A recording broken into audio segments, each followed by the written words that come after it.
हमारे चैनल को सब्सक्राइब करें और बेल नोटिफिकेशन को ज़रूर दबाएं। ज्योतिष रतन केंद्र चैनल पर हमारे आप सभी प्रिय दर्शक गणों का बहुत बहुत हार्दिक स्वागत और अभिनंदन। प्रिय साथियों, मैं हूं आचार्य पंडित सर्वदानंद शर्मा। मेरी ओर से भी आप सभी को बहुत बहुत प्यार भरा नमस्कार। तो साथियों, चर्चा करेंगे आज भी आपके साथ आपके अपने मंथली लव राशिफल को लेकर के। जी हां, आज का दिन आपके साथ इसी विषय को लेकर के है, जो चर्चा करने का दिन है ये। और ये जो मंथली लव राशिफल है, ये है नवंबर 2024 का। और इस नवंबर 2024 में आप वृश्चिक लगन राशि के जो हमारे जातक हैं, उनकी जो लव लाइफ है, या फिर ये कहें कि लव लाइफ से जुड़े हुए जितने भी मैटर्स हैं, उनको लेकर के कितने पॉजिटिव या फिर कितने निगेटिव रिजल्ट्स आपको मिलने जा रहे हैं ग्रहों के द्वारा, इसके ऊपर हम आपसे बातचीत करेंगे, डिस्कशन करेंगे वृश्चिक लगन राशि के जातकों को लेकर के। और जैसा कि आप जानते हैं कि जब भी हम लव राशिफल की चर्चा आपसे करते हैं तो मुख्य तौर पे 5 पॉइंट्स डिस्कस करते हैं, जिसमें कि पहला जो है वो सिंगल जातक हैं, उनको लेकर के बातचीत होती है। दूसरा जो है, जो लिव इन रिलेशन में है या जिनका लव अफेयर चल रहा है, उनको लेकर के बताते हैं क्या स्थिति रहेगी इस महीने आप लोगों के बीच में। और पॉइंट नंबर 3 रहता है कि भाई अगर आप मैरिड हैं तो आपकी मैरिड लाइफ कैसी रहने वाली है। और नंबर 4 कि आप मैरिड तो हैं, लेकिन आप ये भी जानना चाहते हैं कि क्या इस महीने कहीं ऐसा है क्या कि आपका कहीं एक्स्ट्रा मैरिटल अफेयर का चांस बने। अगर आप ये जानने के लिए भी इच्छुक हैं तो हम इसके ऊपर भी आपसे बात करेंगे। और बहुत लोगों का ये भी कहना होता है कि नहीं साहब, हम तो पहले से ही कहीं एक्स्ट्रा मैरिटल अफेयर हमारा चल रहा है, आप बताएं कि ये नवंबर 2024 हमारे लिए कैसा रहने वाला है, तो वो उसकी भी बात करेंगे। और आखिर में बात करेंगे नो कॉन्टैक्ट सिचुएशन में जो लोग चल रहे हैं उनके विषय में। और विशेष तौर पे ये जो चर्चा है नो कॉन्टैक्ट सिचुएशन वाली, साथियों ये क्या है कि आप जिसके भी साथ जुड़े हुए थे, मेल या फीमेल, आपकी जो रिलेशनशिप चल रही थी उसको लेकर के जो भी बीच में कोई ऐसा हुआ कारण के जो ब्रेकअप हो गया या सेपरेशन हो गया, लेकिन एक लंबे समय के बाद अब आपकी ऐसी इच्छा आप रखते हैं कि आपका उनके साथ रीयूनियन हो या रिलेशनशिप का रिवाइवल हो जाए तो ज़्यादा अच्छा है, बेहतर है। अब जो शिकवे शिकायत थे वो सब पूरे हो गए, जितना क्रोध था वो निकाल लिया, सब कुछ हो गया। अब आप दोबारा से उनके पास जाना चाहते हैं और आप भी चाहते हैं कि वो भी आपके पास, आपके नज़दीक आएँ। ये तो सोच बहुत अच्छी है, लेकिन जिन ग्रहों को लेकर के हम बातचीत करते हैं, क्या ये ग्रह भी आपको सपोर्ट करेंगे? बिना इनकी सपोर्ट के तो बात नहीं बनेगी। तो ये सारी बातें हम करेंगे आपसे।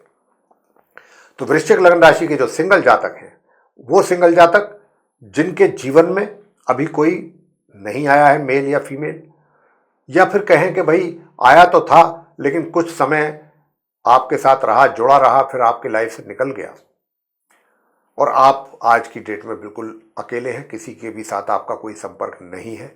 लेकिन हाँ, ये जरूर है, बहुत लोग क्या होते हैं कि कई लोगों के साथ जुड़ जाते हैं, मित्रों के साथ, मेल या फीमेल्स के साथ, उनमें से किसी एक का चयन करते हैं, या फिर कुछ पर्टिकुलर किसी मेल या फीमेल को ही पसंद करने लग जाते हैं, उसी में ही उनकी दिलचस्पी बनी रहती है फुल टाइम। तो यहाँ पर जो स्थिति मैं देख पा रहा हूँ वृश्चिक लगन राशि के जातकों के लिए, क्योंकि राहु की स्थिति है, और राहु जो होते हैं ये व्यक्ति की बुद्धि को चलायमान रखते हैं और थोड़ा गलत डायरेक्शन में भी ले जाते हैं, ऐसा भी है। तो यहां राहु का प्रभाव बना हुआ है आप वृश्चिक लगन राशि के जातकों के दिमाग पर। तो साथियों, राहु जो है, क्योंकि ये क्रूर और पापी प्लेनेट माना गया है इनको 9 ग्रहों में, तो ये तभी कुछ अच्छे रिजल्ट देते हैं जब अच्छी पोजीशन में हो। लेकिन क्योंकि क्रूर और पापी ग्रह हैं तो इनका जो नेचर है वो तो नहीं बदलता, कितने ही अच्छे और स्ट्रॉन्ग पोजीशन में भी होते हैं तब भी ये कुछ ऐसे नकारात्मक रिजल्ट्स जरूर दे देते हैं कि जिससे जातक परेशान हो जाता है। यहाँ पर मैं ये बात इसलिए कोट कर रहा हूँ और करना चाहता हूँ कि राहु की स्थिति है, और राहु की स्थिति क्या करेगी, आपको एक तरीके से आपकी बुद्धि को भ्रमित करेगी पूरे महीने। और अभी तो राहु केतु की स्थिति रहनी है आप वृश्चिक लगन राशि के जातकों के काफ़ी समय तक रहनी है, पंचम भाव और एकादश भाव में राहु और केतु। तो यहाँ पर उपाय भी देंगे आपको हम, ऐसा नहीं है कि उपाय नहीं देंगे, उपाय जरूर देंगे। उपाय आप करिएगा, उसका अच्छा लाभ भी प्राप्त होगा। यहाँ पर क्या है, दो तरीके का माइंड आपका राहु जो है बनाने की कोशिश करेंगे। एक तो आपको गलत डायरेक्शन में ले जाने की कोशिश राहु करेंगे। क्या कि आप, एक तो होता है कि आप किसी पर्टिकुलर मेल या फीमेल को पसंद करने लग जाते हैं, उनके साथ अपने मन ही मन में आपके प्रति काफ़ी अच्छे विचार आते हैं और आगे की भी प्लानिंग करने की आप सोचते हैं कि भाई अगर मेरा इसके साथ कुछ जुड़ाव हो जाए तो मैं कुछ आगे की प्लानिंग भी करूं। वो तो हो गया एक बहुत ही ऑनेस्टी वाली बात। एक होता है, क्योंकि यहाँ राहु है और राहु ऐसी स्थिति पैदा करते हैं, दिमाग को इस तरीके से भ्रमित कर देते हैं कि व्यक्ति ये सोचता है कि क्या रखा है प्यार व्यार में, ये सब बेकार की बातें हैं, और हम तो मित्र है, अगर वो हमें थोड़ा सा एक तरीके से उसका हमको मिल रहा है, साथ मिल रहा है, तो हम तो एंजॉय करेंगे। उसके बाद वो हमारे साथ रहे, हम उसके साथ रहें, ना रहें, हम दोनों एक दूसरे के साथ, कोई फर्क नहीं पड़ता। तो राहु इस तरीके की बुद्धि बनाते हैं। तो साथियों,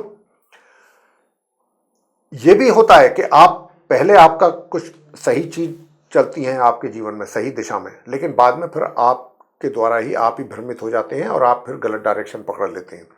तो यहाँ पर जो मुझे सबसे ज़्यादा संभावना नज़र आती है वो इन्हीं बातों को लेकर के, मैं इसलिए इस बात पर थोड़ा जोर दे करके बात कर रहा हूँ कि यहाँ पर इस बात की पॉसिबिलिटीज़ बहुत ज़्यादा हैं कि आपकी जो बुद्धि है वो भ्रमित हो सकती है और थोड़ा गलत डायरेक्शन में भी जा सकती है।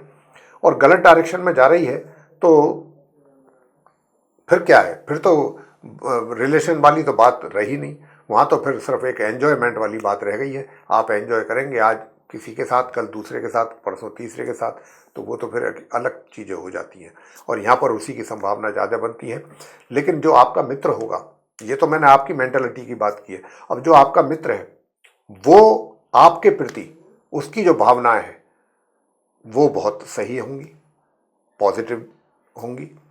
तो अगर उनके साथ आप इस तरीके का काम करते हैं, या कोई भी व्यक्ति अपने किसी ऐसे मित्र के साथ कि सामने वाला आपको बहुत अच्छा रेस्पॉन्स कर रहा है, पॉजिटिव रेस्पॉन्स कर रहा है, आपको लेकर के उसकी थिंकिंग बहुत पॉजिटिव है, लेकिन हमारे दिमाग में उसको लेकर के कुछ दूसरी चीज़ें चल रही हैं, हम इतने ऑनेस्टी के साथ उसके साथ रिलेशन डेवलप नहीं करना चाहते हैं, तो ये चीज़ जो है थोड़ा सा गलत हो जाती है। ऐसा जो है नहीं होना चाहिए, नहीं करना चाहिए, बिल्कुल ऐसा नहीं होना चाहिए। तो यहाँ पर मैं आपको उपाय दूंगा ताकि आपकी जो बुद्धि है वो सही रहे, भ्रमित ना हो। वैसे यहाँ पर इतना मैं बताना चाहूँगा कि अगर आप पूरे ईमानदारी के साथ आगे बढ़ना चाहते हैं, पूरे ईमानदारी के साथ, ये भी मैं आपको गाइड करूँगा यहाँ पर, तो आप काफ़ी आगे जा सकते हैं, आप निकल सकते हैं। अगर आप पूरी ईमानदारी के साथ अपने इस रिलेशन को बनाना चाहते हैं अपने उस मित्र के साथ, तो आप आराम से निकल सकते हैं, कोई दिक्कत नहीं आएगी आपको, आप बढ़ सकते हैं आगे। अब आगे बात करते हैं कि आप लिव इन रिलेशन में हैं या फिर आप लव अफेयर आपका चल रहा है। तो बेशक चाहे आपका लव अफेयर चल रहा है या आप लिव इन रिलेशन में हैं, ये महीना नवंबर का आप काफी हद तक, मैं तो कहूंगा 70 to 80% तक अपने इस रिलेशनशिप का, अपने इन संबंधों का बहुत अच्छे ढंग से एंजॉय करेंगे और एक दूसरे का जो कंपनी आप एंजॉय करेंगे, एक दूसरे की कंपनी, और एक दूसरे का साथ रहना और एक दूसरे के साथ अधिक से अधिक समय व्यतीत करना आप पसंद करेंगे। लेकिन हाँ, छुटमुट बीच में कुछ ना कुछ छोटी छोटी बातों को लेकर के कुछ आपके बीच में थोड़ा बहुत वाद विवाद भी होते रहेंगे, लेकिन ये वाद विवाद टेम्परेरी होंगे। थोड़ी बहस हो गई, आर्गूमेंट हो गए, बाद में 10 मिनट बाद आप भी भूल गए, आपका मित्र भी भूल गया, कुछ इस तरीके की चीज़ें चलती रहेंगी। लेकिन ऐसी चीज़ों से कोई फर्क नहीं पड़ा करता है, कुछ गहरा या कुछ गंभीर विवाद नहीं होना चाहिए और उसकी कोई संभावना भी नहीं है आप दोनों के बीच में। आगे बात करते हैं कि विवाहित हैं तो आपके संबंध कैसे रहेंगे। विवाहित भी अगर आप हैं, बेशक आपके बीच में मनमुटाव तो रहेगा, छोटी छोटी चीज़ों को लेकर के आपके दोनों के वैचारिक मतभेद भी सामने उभर करके जरूर आएंगे, लेकिन वैवाहिक जीवन भी आपका आराम से सुचारू रूप से निकलता रहेगा। इन ऐसी चीज़ों के होने के बावजूद भी आप अपना अच्छे ढंग से निकालते रहेंगे, कोई बहुत ज़्यादा परेशानी, टेंशन, तनाव, झगड़े फसाद, वाद विवाद, ऐसी संभावना नहीं है। आप वृश्चिक लगन राशि के जातकों के लिए। अब दूसरी बात आती है कि साहब विवाहित तो हैं, लेकिन विवाहित होने के साथ साथ आप चाहते हैं कि आपका कहीं कुछ हो या होने की कोई संभावना बनती है क्या? तो मैं आपसे बताना चाहूंगा कि देखिए, संभावना बनती तो है। इस महीने आप अगर चाहते हैं तो आपको सक्सेस मिल जाएगा, ऐसा नहीं है कि नहीं। उसके लिए थोड़ा कोशिश अधिक करनी पड़ेगी। और अब मैं बात करूंगा उन लोगों की कि जिनका पहले से कहीं एक्स्ट्रा मैरिटल अफेयर है। तो साथियों, पहले तो आपको ये बता दें, जो मैंने अभी कहा था वैवाहिक, अगर आप मेरी वीडियो बहुत ध्यान से सुन रहे हैं, तो जो मैंने वैवाहिक जीवन की बात की थी अभी मैरिड लोगों के लिए, उसमें मैंने कहा था कि कुछ ना कुछ वाद विवाद जरूर रहेगा, छोटे मोटे विचारों में मतभेद भी रहेंगे, लेकिन फिर भी वैवाहिक जीवन चलता रहेगा सुचारू रूप से इन सब बातों के होने। वो जितने भी इस तरीके के वैचारिक मतभेद या वाद विवाद छोटे मोटे जो भी हैं, वो आपके एक्स्ट्रा मैरिटल अफेयर्स को लेकर के ही हैं।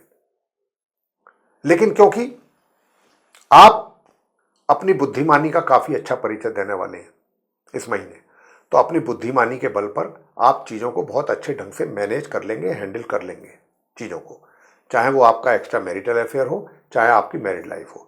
थोड़ा बहुत ही डिस्टर्बेंसेस होंगे, वो तो होते भी हैं, लेकिन आप कर लेंगे मैनेज, ये मैं आपसे कहना चाहता हूं। अंत में बात करते हैं कि नो कांटेक्ट सिचुएशन को लेकर के, कि भाई नो कांटेक्ट सिचुएशन में अगर आप हैं तो ये स्थिति कैसी रहेगी। प्रिय साथियों, बताना चाहेंगे कि देखिए, नो कांटेक्ट सिचुएशन में है, बहुत अच्छी बात नहीं है, चलिए हो गया जो होना था आपके साथ। लेकिन अगर आप ऐसा सोच रहे हैं कि भाई अब आपका दोबारा रिवाइवल हो जाए, सब कुछ हो जाए, लेकिन देखिए यहां पर क्या होता है, दो बातें हो जाती हैं। एक तो ये कि सच्चे दिल से आप चाहते हैं कि रिवाइवल हो जाए, रीयूनियन हो जाए, ये तो बहुत अप्रिशिएबल है, बहुत तारीफ काबिल है। लेकिन बहुत लोगों के दिमाग में क्या चीज आती है, मैं इसलिए ये बात यहां पर डिस्कस कर रहा हूं कि ग्रहों की स्थिति को देख रहा हूं, ग्रहों की ओर से कुछ ऐसे संकेत हैं, इसलिए मैं ये पॉइंट आपसे डिस्कस कर रहा हूं यहां। बहुत लोग क्या करते हैं कि एक बार जरा रीयूनियन हो तो जाए, फिर मैंने इसको सबक सिखाना है, फिर मैं इसको ऐसा सबक सिखाऊंगा कि या सिखाऊंगी जो ये पूरा लाइफ याद करेगा। तो वो चीज जो है सही नहीं है। भाई ब्रेकअप हो गया, ये कम है क्या? आप अलग हो गए, बात खत्म। अब चाहे आप अपनी गलती से हुए या उनकी गलती से हुए, चाहे दोनों की गलतियां थी या किसी तीसरे की गलती के कारण हुए, या किसी गलती किसी की भी नहीं थी और कुछ हालात ऐसे बने कि आपको अलग होना पड़ गया, गलती ना आपकी थी ना उनकी थी। तो यहां पर अब जो है, आपको अपने आप को संभालना है, ये मैं आपसे व्यक्तिगत रूप से कह रहा हूं। वृश्चिक लगन राशि के जातकों से आपको अपने आप को संभालना है और अपने विचारों को बहुत पॉजिटिव रखना है, निगेटिव दिशा में, डायरेक्शन में नहीं ले जाना। निगेटिव का मतलब वही कि आप किसी स्वार्थ में निहित होकर के उनके साथ अपने रिलेशन को अगर रिवाइव करना चाहते हैं या रियूनियन चाहते हैं, तो ये एकदम सही नहीं है। हाँ, पूरे ईमानदारी के साथ अगर आपकी सोच है, रिवाइवल को लेकर के चाहते हैं, लेकिन यहां पर मुझे डाउट है, क्योंकि राहु यहां पर बैठे हुए हैं, वो कुछ ना कुछ गड़बड़ जरूर करते हैं, वो ऐसी मेंटेलिटी बना देते हैं व्यक्ति की, जातक की। तो आप वृश्चिक लगन राशि के जातकों को बहुत ध्यान रखना है। उपाय हम आपको देने वाले हैं, वो उपाय आप करिएगा तो निश्चित रूप से आपकी बुद्धि बहुत सेंटर में रहेगी, भ्रमित नहीं होगी, और फिर आप उनके साथ आगे बढ़ना चाहेंगे तो आपको सफलता भी मिलेगी, हम कहना ये चाहते हैं एट लास्ट। तो साथियों, उपाय अब आप क्या करें? उपाय आपके लिए बताना चाहेंगे कि उपाय आपको सिर्फ इतना करना है, मां सरस्वती चालीसा का पाठ करना है, मां सरस्वती जी की आरती करनी है नित्य प्रतिदिन, और हो सके तो भगवान शंकर जी के शिवलिंग पर शुद्ध जल में थोड़ा गंगा जल मिला करके चढ़ाएं, ऊपर से काले तिल भी आप चढ़ा सकते हैं, और शनिवार के दिन काले तिलों का दान भी आप करिएगा। आपकी बुद्धि एकदम सही दिशा में चलेगी, सही दिशा में काम करेगी, और सही सोच होगी आपकी, और सही सोच होगी तो आप स्टेप भी सही लेंगे और उसके रिजल्ट्स भी आपको बहुत अच्छे मिलेंगे। हम जो बात आपको कहना और समझाना चाहते हैं, आशा करते हैं आपको बहुत आसानी से चीज़ें समझ में आ गई होंगी, और इसीलिए उपाय भी आपको दे रहे हैं। उपाय आप कीजिए, इन उपायों के साथ साथ आपकी सोच भी बदलेगी, पॉजिटिव सोच होगी, और जो भी रिजल्ट भी होंगे वो भी पॉजिटिव। तो प्रिय साथियों, ये था आप हमारे जो वृश्चिक लगन राशि के जातक हैं, यानी कि जिनका स्कॉर्पियो असेंडेंट है, उनका नवंबर 2024 का मंथली लव राशिफल। यदि आपको ये डिस्कशन, ये चर्चा लव राशिफल की पसंद आई है, ये वीडियो अच्छा लगा है, तो आप इसको लाइक जरूर करें और चैनल को भी सब्सक्राइब करना ना भूलें। अधिक से अधिक मात्रा में वीडियो शेयर करें ताकि दूसरे लोग भी इस जानकारी का अच्छा लाभ ले सकें। और यदि आप चाहते हैं आने वाले दिनों में जो भी वीडियोस हमारे एस्ट्रोलॉजी के टॉपिक पर बनते हैं वे सभी वीडियो समय रहते आप तक पहुंच जाएंगे, तो उसके लिए फिर आपको बिना देर किए बेल आइकन को प्रेस जरूर करना चाहिए। साथियों, इसी के साथ इस कार्यक्रम का करेंगे समापन और अपने आप सभी प्रिय दर्शक गणों से लेंगे इजाजत। तो आप सभी का सहृदय बहुत बहुत धन्यवाद। जय माता दी।